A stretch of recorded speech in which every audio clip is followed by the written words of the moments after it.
welcome. Hello. Morning, afternoon, evening, wherever you are. Hi, nice to have you here. Welcome. Great to see you. Thank you for coming. We'll get started and maybe we'll just give people sort of 30 seconds and we'll get started. Hi, Shilpa. Hello, hello. Welcome. We've got all the participants on mute. We're going to actually keep you on mute while we're doing this, but we really hope that you'll use the chat to communicate, not just with us, but with each other. And I'd love to start with asking you to share in the chat your name, anything you want to share with us about where you're from, what sector you work in, and if you can, what is a thriving society to you? How would you know you were in one? How would you know you were in a thriving society? So your name, where you're from, the sector you're working in, uh, and what is a thriving society to you? We'd love to see that in the chat. That'll give us a sense of who you are so we can kind of be talking directly to you, even though you're on mute. It would be nice to know as much as we can.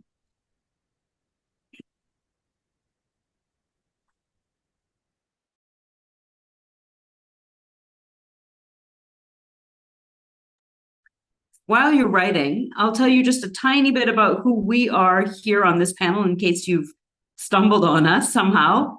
All of us are associated with a wonderful organization called Dream a Dream, which is an NGO in Bangalore, India, that's actually operating in many different places in India now, working on reform of the education system here. And we are also all associated with this amazing book. And this book is called When We Thrive, Our World Thrives. And so this topic and this theory, this theme of thriving is very important to all of us. And so this is kind of what we're going to be opening up and talking about today. You see some instruction. Oh, here we go. We've got a few. Thank you so much for using the chat. Welcome. All the way from Oregon. Wow. Yes, beautiful. Thank you. So in the chat, we'd love to know who you are, your name, where you're from, your sector, and what a thriving society is to you. We're going to keep you all muted. Please use the chat however you want to throughout. We'd love to hear from you. And also, we're going to be recording this session, so we will be able to think about it together as time goes on. Yeah, this is an interesting piece. A thriving society is where everyone is abundant and all of us are doing what we love. Thank you for that. I think I'm going to get us started. Our hour is going to slip away very quickly here. So like I said, all of us are from Dream a Dream. My name's Nadia. I'm your facilitator for today. And I'd love to get us started with Vishal Talreja. Vishal is one of the co-founders of Dream a Dream. And Vishal, I'd like to ask you to tell us a little bit about the evolution of the notion of thriving at Dream a Dream. Thank you, Nadia. It's an absolute pleasure and honor to be here. And hello, everyone. Thank you for joining us from all across the world. And thank you to the Learning Planet Institute and the Learning Planet Festival for hosting this session. So Dream a Dream started about 25 years back by a group of volunteers. I was one of them. And we started by working with children who were growing up in marginalization and adversity. In the early years, the initial insight was children who came from difficult backgrounds didn't have the skills and the capacities to deal with challenges of daily living as they grew and entered mainstream society as adults. And we felt one of the things that would address that is the development of life skills. And the question we asked is, okay, how does one develop life skills in this? And we felt intrinsically play and art as a medium could help us in developing life skills in children. So initially started with introducing various play-based programs, art-based programs. There were a few things that we learned in those initial years. One is when children and young people get a deeply transformative experience, that experience could stay with them for life. And that experience could help them draw insights about themselves and the world around them uh, at various points in life. Second is the life skills programming itself had to be something that had to be delivered consistently. It was not something that you could just do a small workshop, do a weekend program, and you develop life skills. It had to be something that's consistent over a period of time. Our own impact studies showed that it required a minimum of 3 years before children started uh, showing shifts in behaviors and capacities. And the third most critical insight that we had was that children and young people engage with learning and invest in the development of their life skills in the presence of a compassionate, caring adult. Role modeling from that adult was critically important. Second, the relationship that we built with that adult and the adult building with them, which was based on respect, care, dignity, love, empathy, creativity, and non judgmental approach. They're all critical principles for children to develop life skills and lead to a life of thriving. Uh, Taking these insights, we scaled our program to work with about 10,000 kids a year in the first 10 years of our work. Um, and as we started thinking about, okay, how do we take our approach to more and more young people?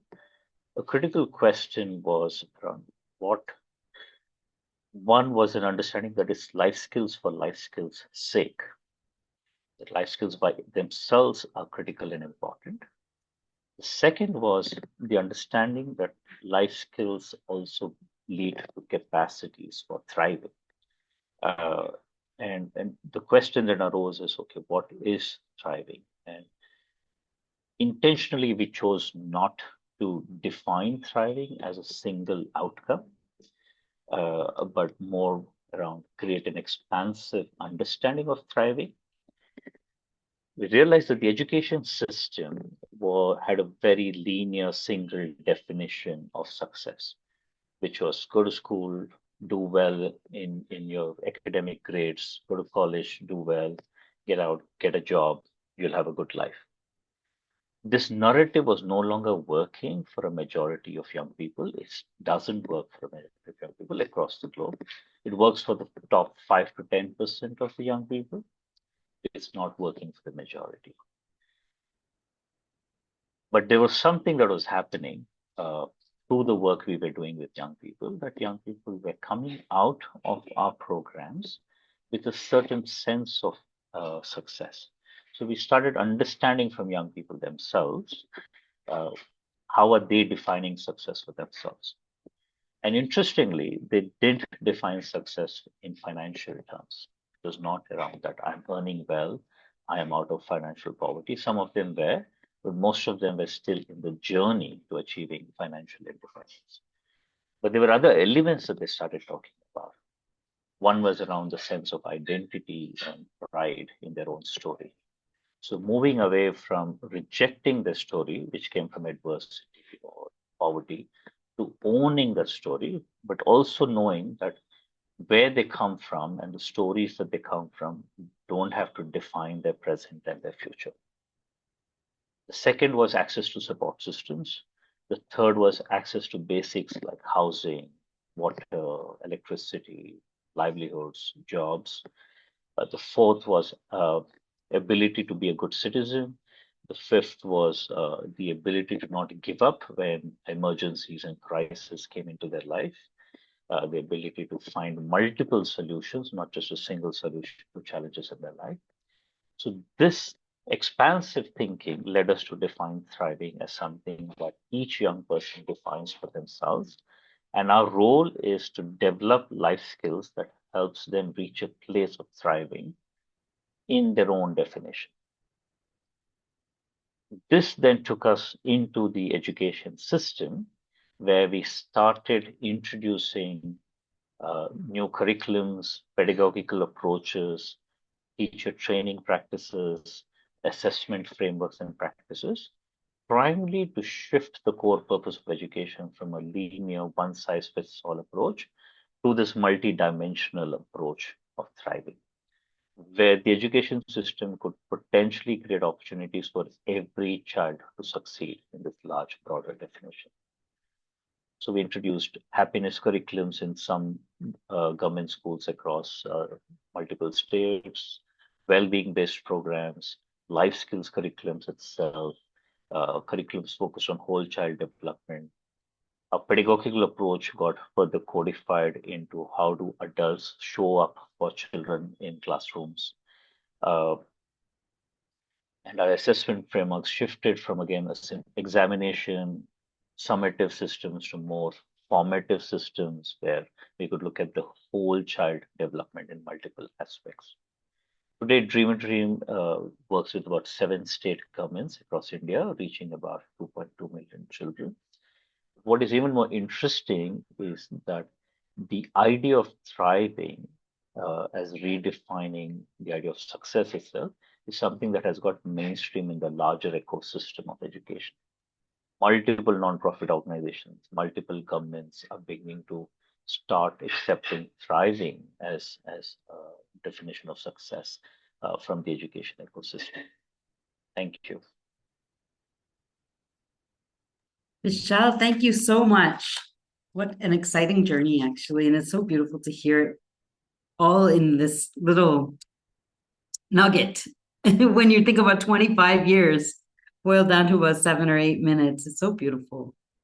I would love to pass it over to Connie right now. Connie Chung is an educational researcher and consultant who is the co-writer of this book with Vishal.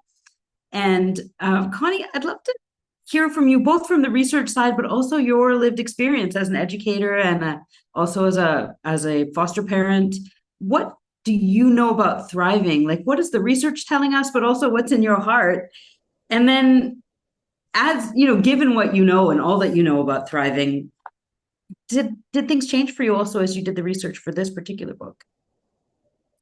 Yeah, so thank you everybody for being here and for the opportunity. I think I still consider it the opportunity of my life to be able to join Dream a Dream and in doing this work. And it definitely led me to be more grounded and just kind of expanded my understanding of what this kind of very powerful work can do in the lives of young people.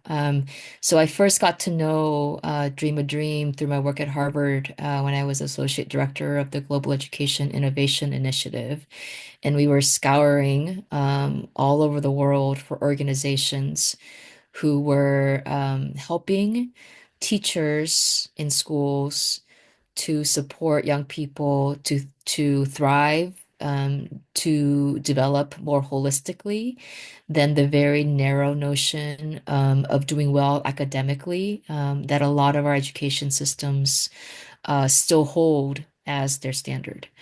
So that was back in 2016. And when I heard of the work that Vishal was doing with his colleagues at Dream a Dream, it resonated with me because I'm a former educator myself, having been in the classroom.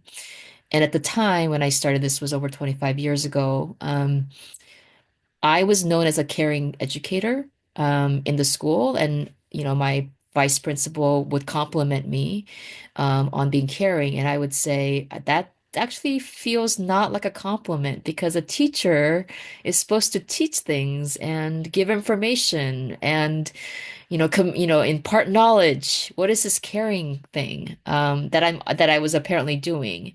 So even in my own head, as I was doing it, this notion of a teacher being somebody who delivers knowledge and the caring part being nice to have and nice to do, but not necessarily the central part of being a teacher, that shifted for me and has shifted for me. And I think that's one of the biggest changes that I've experienced in the last 25 years of being in this field, is that instead of academically do well and then care for students if you have time, it's the other way.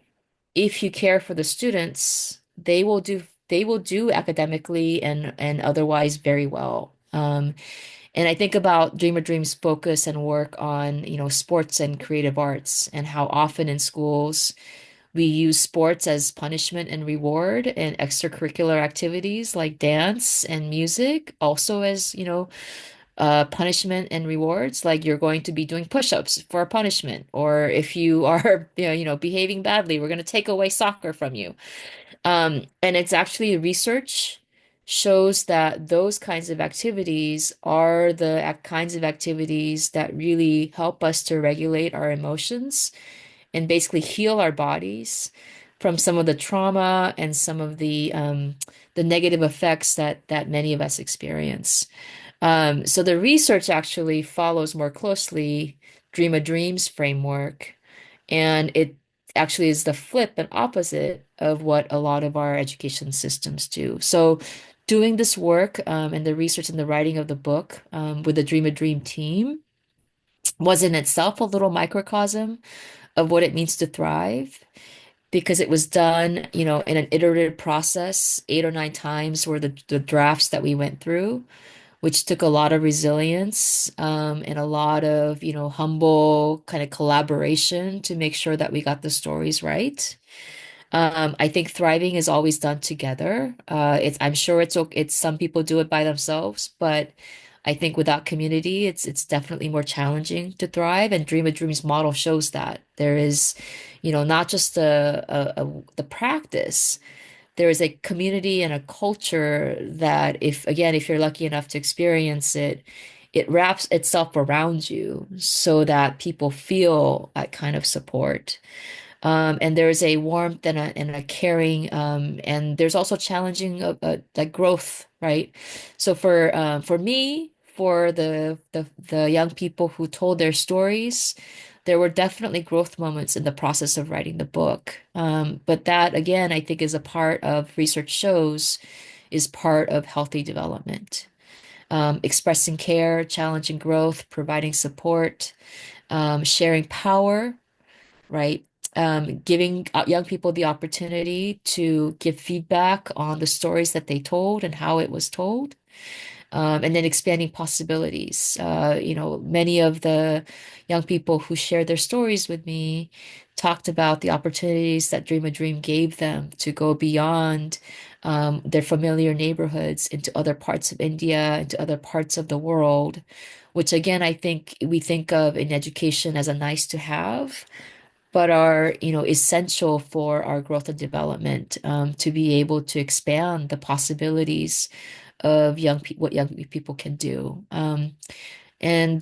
So those were all the things that again bears through research, and bears through the experiences and the practices of Dream a Dream, that we documented throughout the book as being core to enabling young people to thrive.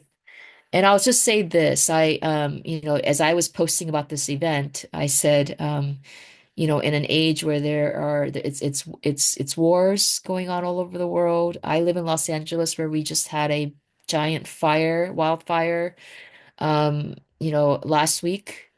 And folks who were, in middle class neighborhoods with homes overnight found themselves in adversity, homeless, without shelter, everything that they ever owned burning down overnight. Um, and so that's the kind of world where I think adversity is going to be a little bit more equally distributed.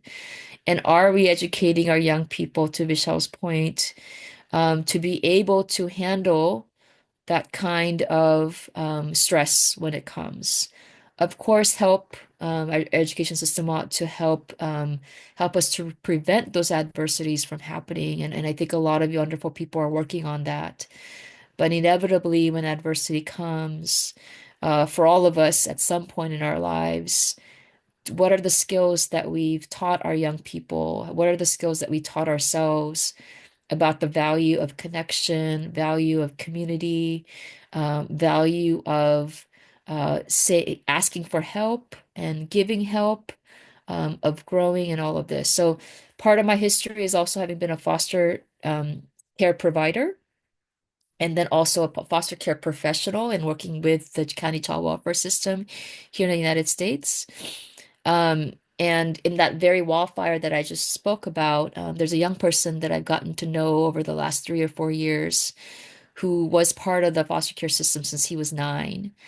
He's now 24, and is about to finish his junior college and go to a 4-year college. And he was one of those people who lost everything overnight. And he said it reminded me again of he was actually, when he was 16, was homeless, because of the situation where he was in didn't work out. Reminded me of, when I faced that challenge, and it was just like starting over again. But he said, but I'm also a half glass, half full kind of guy. My uncle and aunt are still here. He was able to save them, actually, got them out in time because he was their primary caretaker because they're medically disabled. And he said, I lost everything, but the things that are important to me are still here, which is my family. And I've gotten a lot of support from a lot of people, even in the last week or so. So he was, super encouraged and positive. Just had lunch with him today and said he was super positive and encouraged. And I got so much strength from hearing that from him. And I said, like, I wonder to what degree this is resonating with other people who've lost their homes. And there's something very valuable that this young man learned in the process of growing up with adversity that he was able to overcome with support of the kind that's been systematically offered through Dream a Dream. So he had a supportive community. He was challenged to grow. He was able to expand his possibilities in different kinds of ways. So the kinds of things that Dream a Dream is offering, I think carries across cultures because I've seen it in the United States. I've seen it in other parts of the world. So it's truly global in nature, but also very human. And again, in an age of adversity to come, something that I think all young people should be equipped with. So I'll pause there. Because for me, again, I think it's complicated and it's complex, but so is our lives. So are our lives. And it's a mixture of both support and adversity, always, I think, mixed together. And I think there's nothing more kind of real and helpful than the work that Dream a Dream is doing with its young people. And again, it's not just for India, just for, young people from a certain condition. I think as the world gets more and more interesting, I think more and more of us, I think all of us would benefit from what Dream a Dream is offering. Thank you so much, Connie. Those stories and that paradox is so important for us to be able to reflect on. And I'd love to actually invite Pallavi now to tell us a little bit. Pallavi is one of the facilitators at Dream a Dream, the part of the heart of this work. And Pallavi, if you could tell us a little bit about from your side, how Thriving is operating in your life, in your community, and also in your work. Yeah. Hello, everyone. My name is Pallavi. For me, thriving means be very empathetic and to be very kind to everyone. And also, from last 12 years, I'm working in Dream a Dream as a facilitator. Whenever young people came and talk about their stories and they will share their struggles, I will listen to them and I will be very kind to them because the outer society will not they will not listening to them because I will give more time to young people and I will be very kind to the community also. Whenever the parents or young person will come to talk with me, I will share my story and I will be very kind to them because they will trust to me because they will share their stories and in the community whenever any problems their children are not going to the school, they will come and talk to me. Ma'am, they will not going to the school, please talk to them and they will take some suggestions from me. And also for me the biggest uh, uh, success in my life is uh, the recognition I have got from the community. Whenever I go outside, the parents and the local leaders are whenever I go to the community, parents will, ma'am, always they will talk to me and they will recognize. And in the some of the police also, whenever I go to the school and in the community, they will recognize me and they will talk to me. That is the biggest achievement I have got from Dream a Dream, because in the first initial days before joining the Dream a Dream, I am from a slum community, and there is no one is there for me to recognize, and I am not getting any chance to talk with new people. But after joining Dream a Dream, and I have worked as a facilitator, so many people have recognized me as a good human being, and also they will always call to their house, and they will talk to me. That is the one biggest achievement, I think so. I have gained from the Dream a Dream. Uh, and also, whenever the young people have failed in their life, for example, recently I have seen so many cases in the community. Whenever they failure in their relationship, they have most of the 2 or 3 young people committed to suicide. That is the failure I have seen in the community, because uh, there is no one to tell them to go in the right path. After that, I have gone to their house and started talking to their parents. Um, then only I realized that we have to spend more time in the community uh, to realizing their needs, what they want in the life, and what are the life skills they want. Uh, I'm working on that. Yeah.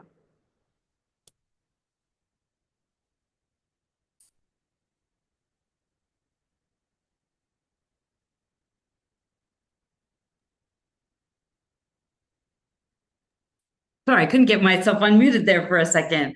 Pallavi, thank you so much for sharing the specifics of the work that you're doing and how deep, when you really hear what this 25 years from Vishal and these reflections, hearing what it means for you day to day to do this work and the kind of emotional intelligence it takes to be able to do it. It's really very powerful. I wonder if there's anything else that you wanted to share with us today about your own vision of thriving, but also I really love how you're thinking in terms of the community itself and the kind of work that's required.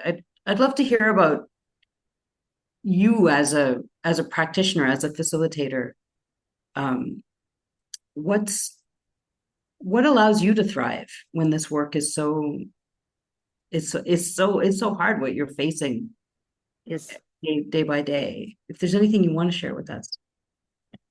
Actually, in my community, I want to be a leader for entire community, because there is no one is telling to the community people what is the right and what is the wrong, because we are living in a slum community, and new people will come and some of the incidents will happen.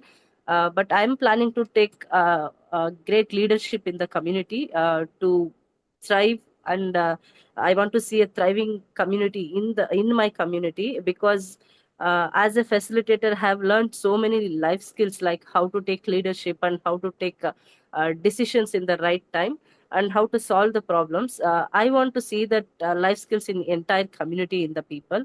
So I am planning to take leadership in the community, and also I want to be more leaders. I want to create more leaders in the community. That is so cool. How fascinating. Really, your ability to face complexity in this kind of, I can hear it in you, this fearless way is so inspiring. Thank you so much, Pallavi. I'd love to pass it over to Manju now. So there's the facilitators at Dream a Dream, and then there's the trainers.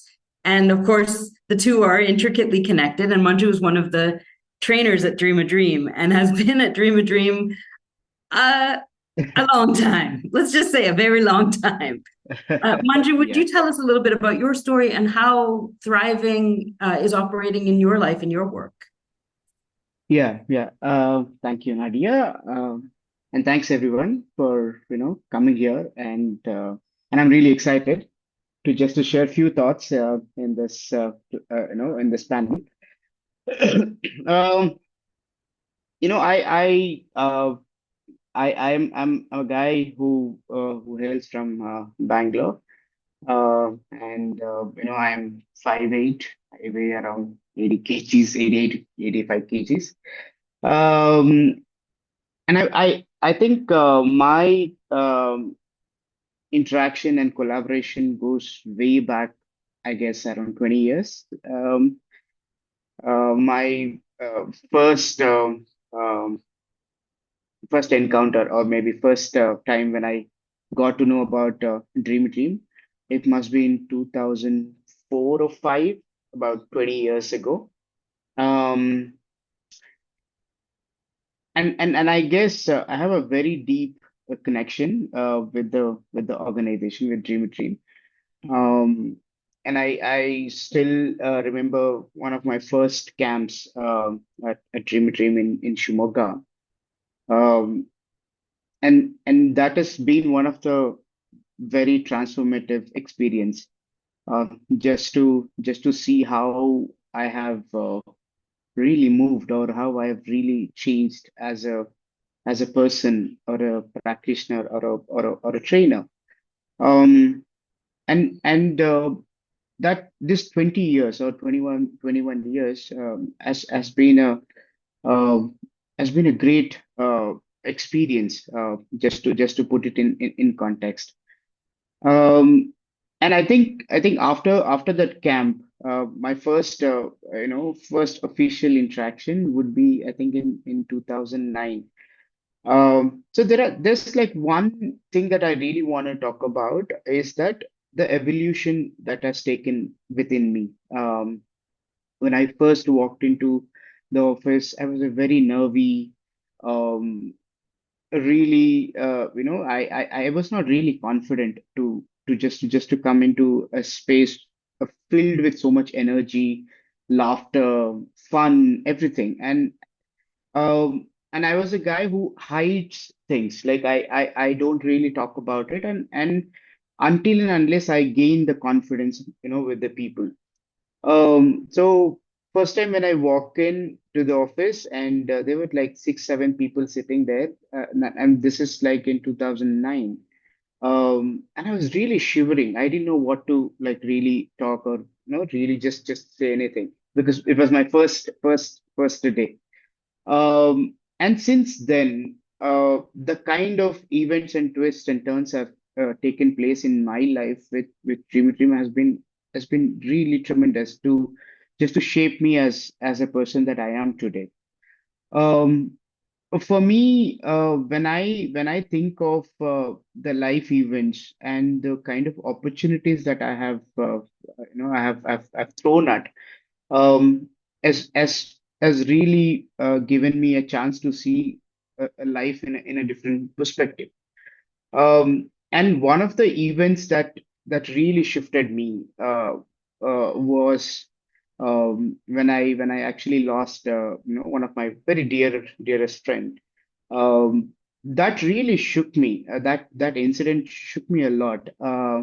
And and and something that I was always thinking that it is about me, that when I am trying to do well in my life, things would really take a great shape. But that incident really changed my perspective around me. The perspective was that you really have to have an eye for people around you. That is how the evolution, or that is how the change that is taking place within me and the surroundings. Um, and the bigger question that I was left with, that why was I not being there? Why was I not being able to, uh, you know, being able to understand what he was going through? That is where I started shifting my lens, that when somebody is in a need, it's important that I stay close to them. It's not about how much am I giving, just creating that space that would really shift a person mentally, socially, and emotionally. I think that was a big change that took place. And even today, in the last 6 or 7 years, it's a consistent effort for me to really look at it from that space. And that is what defines me thriving. It's not about really making it, in a big way. It's more about keeping it very close to your heart, and at the same time making sure that how sensitive am I for myself and the people around me, which will really unlock a lot of things, the potential, and also will give a lot of space for people to like come out of their zone. And I think for me, another thing that I constantly keep doing is to see that how can I keep myself serene, not really getting influenced by the thoughts around me, but at the same time really building my own thoughts, which will also helps me to really see the thriving in a larger perspective or larger way. So the journey or the evolution itself with which Dreamy Dream has given me an opportunity, or rather, I would say it has opened my eyes to see how do I really need to build my own perspective, not really getting influenced by the things that would surround me. So I think for me, I think even today when I look back my journey, there was a phase from 2006, 7 to 2016, and there's a phase after. Um, and for me, there was one thing that constantly emphasized, or there's something that I kept emphasizing from organization. I mean, from Dream Dream, was that how do you really extend your support, even though if you're not part of the community? So for me, that was a big learning piece. Um, and the way the support or the extension that came, in the last 4 or 5 years, it is life changing. I guess for me that is also another biggest learning in terms of in a thriving society. It is not about, one is of course you're thriving, and at the same time looking at the community, and then the third piece is extension of that help or the support is so much required. So I guess that has been, some of my learning when I look back how the world can thrive is only by opening up your eyes and building your own perspective for that evolution would define how the world will look like. I think that's for me is a thriving journey. Yeah. Wow, Manju, that was really deep. I mean, quite extraordinary. Having known you for a long time and talked to you a lot, you just kind of blew my mind with some of this. Thank you. And actually, I want to pull some of these threads. We have some time. Sure. And I'd love to pull a little bit of the threads for the four of you to just bring it a little bit together with your stories and the way and your approaches. And I'm hearing a couple of themes here. One of them is actually, and I think this started with Connie, but I heard it so much with Pallavi and Manju, that adversity is actually somehow necessary to thriving. Yeah. Whereas I think I've been walking around a little bit with the idea that we're trying to alleviate adversity, like get over the adversity. But somehow I hear you, all three of you, talking about the value of adversity, and then I hear these other themes around sensitivity and a kind of courage and a kind of ability to face what is. And this line that you said, Manju, that I think threaded all the way back to Vishal, you have to have an eye for the people around you. So, there's the thriving internally, and then there's this eye and this way of being in the community and in the field that I think is not a given and is something that we have to learn And so I'm curious about these, where these three things intersect, this sort of fearlessness and attunement, this eye for other people, and then the question of the value of adversity itself and how it's sitting in community, especially as maybe what Connie said, the adversity is coming for every single person, one way or another. So I'd just like to open it up to all four of you, and to hear a little bit more as you've listened to each other about what's coming up for you. I'll give you a moment to ponder if you want to.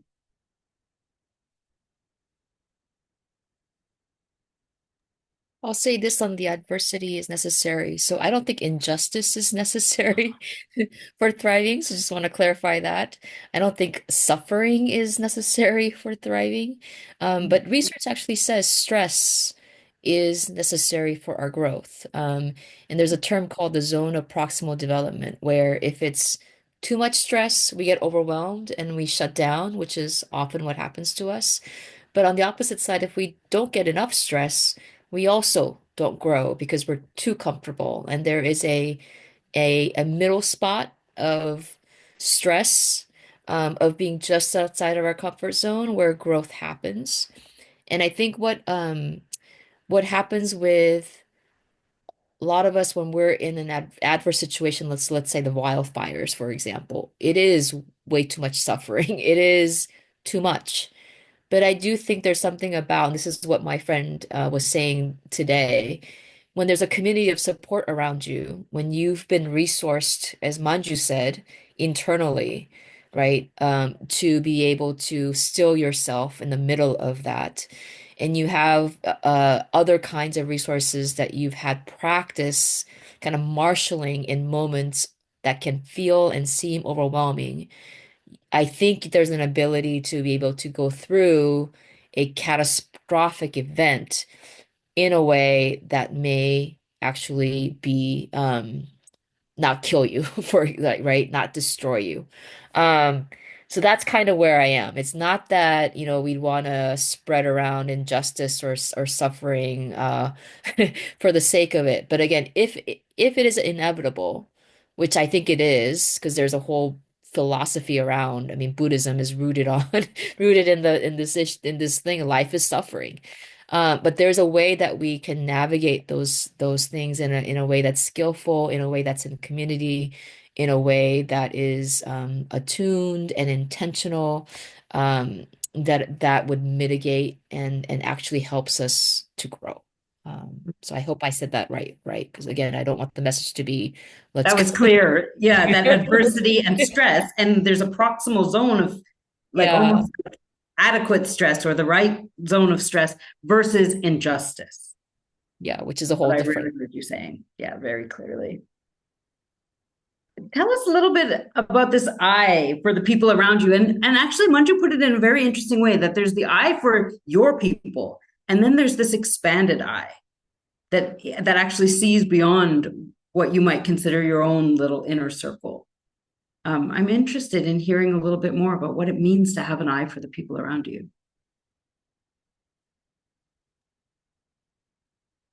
Can I? Yes, please. Okay. I mean, when I said uh, an extension of, an eye for people around you, or maybe an extension, I think um, it's more about uh, just looking out. I guess, and definitely for me, of course, you know people around you, and you know who you are as a person. But there are people who are out there. You still know them, but we are so sort of left with our own hole, right? We just been there, and we are trying to fiddle or struggle with our own selves. We sort of, sometimes we fail to see that extension. I guess, I would just want to bring it back to when you said the adversity, right? I guess a lot of times that adversity gives us a strength to build who we are or who we would like to be. And that would help us to look out for the that extension rather, of course I'm aware of my surroundings, I'm aware of who I am, but at the same time that extension is lost. That's because I'm so dug up with my own hole. So that adversity will always help me to build my strengths, and at the same time also build certain skills to look out or to see that extension. I guess it is more about rooting to your own self that can actually help you to branch out. I think that's what for me, connecting back to adversity and then the extension. Yeah. That is so powerful. And it's such an incredible image to root into yourself so you can have an eye for other people. Yeah. And one thing I really heard that was inspiring was this dream of Pallavi's to be a community leader. And as I'm sitting in this circle, it's not lost on me, Vishal, that you might have a powerful question or actually some understandings and I wonder what might you ask Pallavi as someone who has been inspired to lead, and you as someone who's kind of, you started this work at 21 years old, maybe close to that same age. When you had your first vision for leadership, you must have learned some beautiful and terrible things. I can only imagine about community leadership and about designing a thriving society. And I wonder if you could maybe ask something of Pallavi or offer Pallavi some insight into how the road to being a community leader proceeds. Yeah, thanks, Nadia. I think showing up for the community is also such a strong element of thriving, because it not only gives you a sense of your own identity, but contributing to someone else's life, especially such a large community that Pallavi is part of, uh, is a great way to feel that, yes, I have a purpose and meaning in life.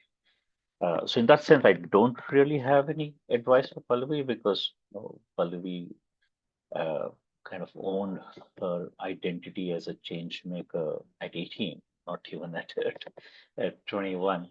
And one of the stories I remember, which is also captured in the book, is when Pallavi, in her walking around a community, realized that kids are losing public play spaces, public grounds where they can play and be themselves.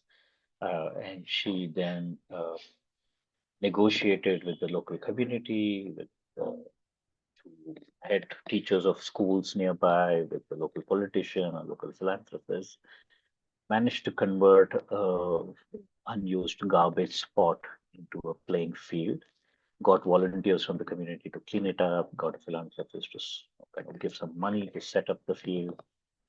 And that field is there, it's been used by kids in the community.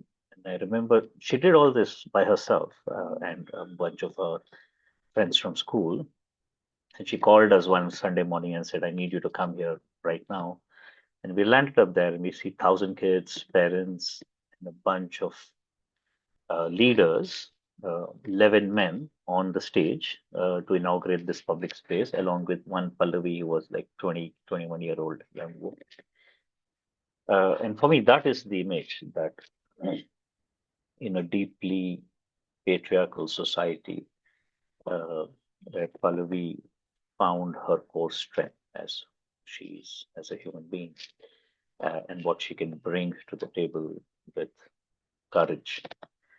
So I think, Pallavi, you were already on the path. I don't really have any advice for you. In fact, that was a moment when I stepped back and kind of realized that there are hundreds and thousands of young people, not just at Dream a Dream, but across communities, across multiple organizations.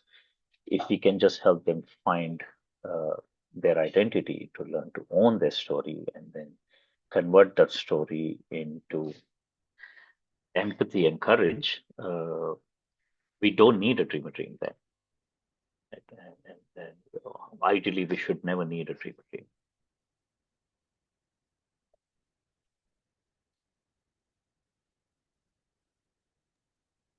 That's quite a provocative statement. Maybe I'll pull it over and offer it to Pallavi as that last thing. Like, so when you hear Vishal say, okay, maybe the ideal place for us to get to is where there is no need for dream a dream. And when you think of yourself and imagine your future as a leader, what if there wasn't a need for dream a dream, what would your vision for community be? If it wasn't these organizations, NGOs, what are you imagining, Pallavi, as a really thriving with you as the leader?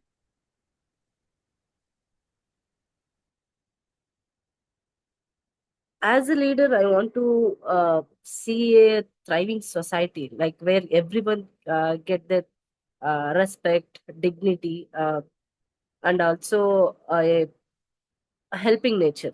So nowadays, we'll see everywhere in front of us, is there any accident will happen? Nobody is there to save or go and talk with them.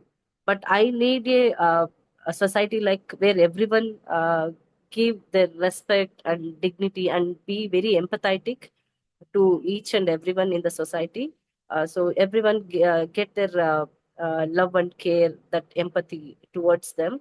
And I want to see a very clean and clean society, and there is no discrimination, including gender, caste, and there is no discrimination between the people. Everyone get their dignity. Whatever work they will do, uh, they want their dignity. So I want to see like the community. Love it. May it be so. Thank you so much, all of you. I want to turn the last 8 minutes to the audience. And I think the best way for us to do it would be to use the chat so we can really hear from everybody who's here. First thing I want to ask you is this question, like, and I see it here from Tanya, it's a reflection on what Manju had been saying. So if there was a word or a phrase for a shift that you want to make internally, as you're listening to this panel, what is a shift, maybe something you want to grow towards or something you want to change internally that that you think would benefit a thriving society? So what would change inside of you that might help shift a society? And we'd love to just hear your answers in the chat, a word, a phrase, might even be a quote.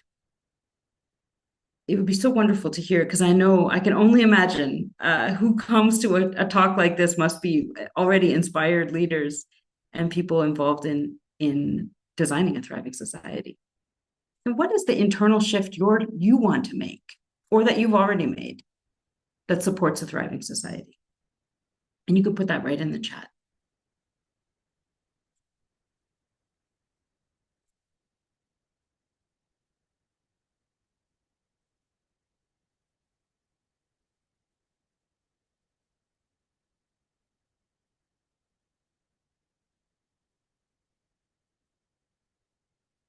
While we're waiting, I don't want to distract people who are thinking by talking at the same time. So I thought I might put a little bit of music on. So while you're thinking, you can listen. This is a musician, a Canadian musician called Jeremy Dutcher, who's from the Wolastoq Nation, Indigenous singer, whose music he's a trained opera singer, but his music is based on tapes of his ancestors that were found, his great-great-grandparents speaking their native language. And they restored their language based on these tapes, and he made this music out of that. So I'll play this music to kind of connect this long history, the lineage of thriving. And we can see as these beautiful answers are going to come in. How do you want to shift in order to design a thriving society?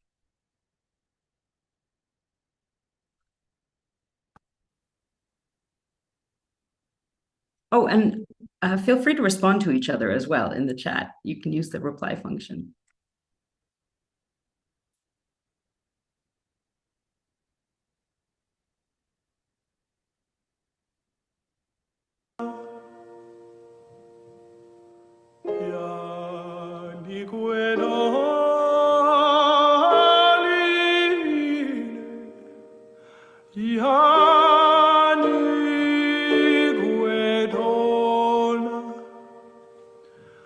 Yaniguedona, Yaniguedona,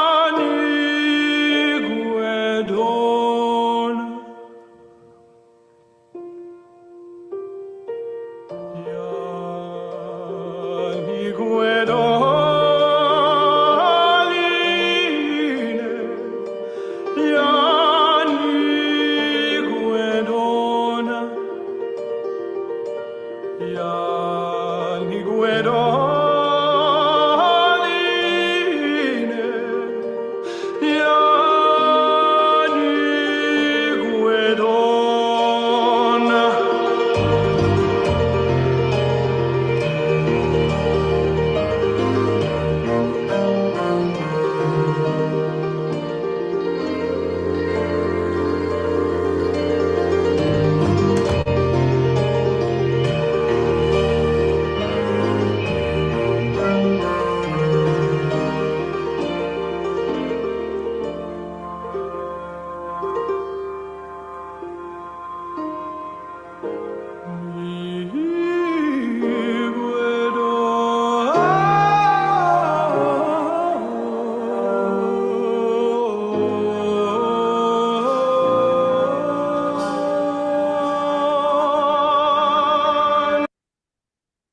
That's Jeremy Dutcher. Your responses are so beautiful. Please keep them coming. They're extraordinary. A couple of things I want to tell you before we say goodbye. One is that, and you can see it in the chat, this book is full of the most inspiring stories I've ever read. Connie is an incredible writer. Vishal is an incredible writer. And these stories are so moving. They tell a very, very interesting story. They're not all separate. They tell one incredible story of evolution. The other thing I want to say is that if you're interested in the book, sometimes it's hard to find the time to read. And Connie had this wonderful idea of us over the 25th year of Dream a Dream to read together in community this book, a couple of chapters a month. And so if you're interested in like a book club, a kind of a book club, reading together, but not just reading, but thinking these themes together and thinking through the meaning of these stories that have been shared. We'd love to have you. We're going to set this up, and here it is right there. We plan to have discussions based on the book. Let us know in the chat. We're going to save this chat. So if you want to be part of the book club, we'd like to invite you. And wow, your answers just keep coming in, and they're really blowing my mind here. I think what's really standing out is this connection between the self and the thriving community. And to really this focus. So I just want to say a huge thank you to all of you for coming, to all four of you for your depth and your sharing and your philosophy and your willingness and your leadership. And also so much to Saurav and Rajesh for your interpretation. I've been watching. It's so poetic. It's so beautiful. Thank you for being here to help bring our communities closer and closer together. This brings us to the very end of our hour here. So one last big, huge thank you. And if you want to stay in touch, please do come to our book club. It's going to be super fun. Thank you. Thank you, everybody, for being here. Nadia, there's a request to share the musician's name. Oh, yes, of course. This is Jeremy Dutcher. Yes, he's wonderful. And the music's very, very